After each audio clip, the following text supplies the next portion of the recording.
And when we go hiking on the Appalachian Trail together, is it AT or ATC or something like that, Chris? What's the proper abbreviation? AT, Yeah.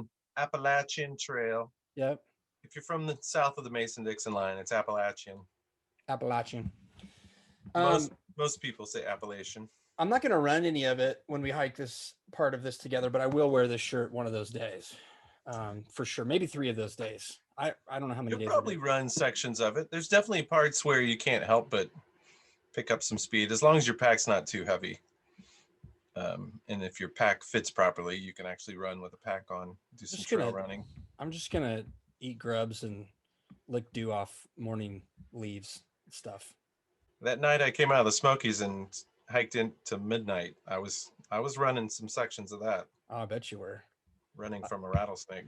Well, I love those side stories too in chapel where it's like, oh, please go into more detail about like how you can tell the difference in the brush from the sounds of these different animals.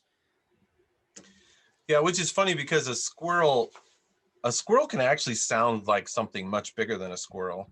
So there are times you're hiking and it sounds like something substantial, but it's actually just a squirrel. But then you start to learn like the frantic direction change that a squirrel will make. And so it's definitely different from a deer that hops up and starts running.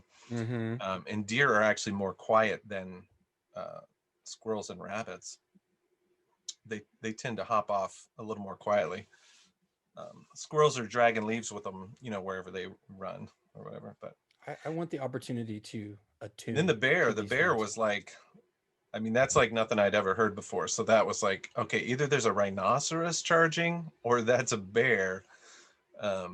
Either one of those options is good. That's a frightening sound. One would be more surprising than the other, given the context, but neither one of them would be good. So, I mean, it's April. So if we're gonna hike part of this with you in the fall, Chris, we've got to start planning. Like we need to start picking our time, our moment, and get intentional about it. I'm not joking. If you're the planning type, I'm not a super planning type. You're not the planning type, but you know the rhythms. You know what you need to pack. You also know how to make really good coffee on the trail. None of those. I can't speak for Kenny. Like in terms of, like I feel like we'll be good in terms of safety from bears, as long as Kenny brings at least one javelin. But yeah. I would have several things that I would need to learn in order and to practice before embarking on, and not be the dead weight on the trip. Metaphorically, not literally, please. Jeremy, my youngest son, when he was much smaller, when we went on hikes, we called him bear bait because he was always in the back and he's always smallest. So we figured we could outrun him. So he was. That's right. That's right. But yeah, this is something that we need to talk around, Chris. We need to pick your brain about. I don't know. Maybe we add it to the YAMcast. Just okay. Give us one preparation thing for the AT that we're gonna hike one day. I love it. Right now.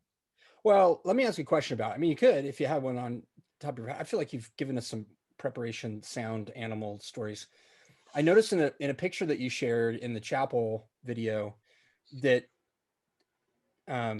it's like the guys were wearing boots and the girls in the picture were wearing chacos. And I just wondered like which footwear is more appropriate for that trail. So some people, this is a big debate. Do you pack camp shoes or not? So some people pack, Crocs, or I had a very minimal pair of like Teva sandals that were my camp shoes. In fact, I was wearing them as I spoke at chapel. Strangely enough, I like what you were wearing because I forgot my my cool black Nikes I was going to wear. But anyway, yeah. So a lot of people will switch out of their trail running shoes, and most people hike in trail runners now, not boots. So sometimes when you see people hiking in big, thick, heavy boots, it's kind of old school. It's probably an older guy, or somebody that has weak ankles and is trying to, compensate for that. That could be a thing. But a lot of times hiking, if you've got a real stiff, inflexible pair of boots, you're going to end up with some Achilles kind of problems and rubbing and stuff like that. So I think a sturdy pair of trail shoes. So I've got some Salomons that I think are pretty good. Me too. But anyway, yeah, you've got a few of those. Which Solomons do you have? I have the Ultra X3, the 3X. Okay. I think. So they're not like the waterproof Gore-Tex. They're kind of one of the lighter pairs of Salomons, I think. Mm-hmm. I opted for the lighter ones because they dry. Because pretty much if you get your feet wet, there's nothing that's going to keep your foot absolutely dry. And if you've got a bunch of material and leather and Gore-Tex, it's going to take a long time for your foot to dry out. So it's better to have a lighter weight shoe that dries quickly, I think. Ooh, see, that's good advice. Still has enough support, still has a heavy duty enough kind of sole. And Solomon's have the nice kind of Vibram rubber soles to them. So anyway, that's my philosophy on the footwear. The biggest mistake most beginner hikers make, they just overpack. They just take too much stuff. The pack's too heavy, so then that creates just lots of different problems. I think what I'm going to do is I'm going to leave a little bit of information about our AT conversation, definitely the chapel part, but then I'm going to extract the rest of this as like YouTube bonus content. And if you want to journey along with the AT advice from Chris Bean that Jeremy and I are gleaning, then you need to head over there. Yeah, cool. I like it. Okay, I'm gonna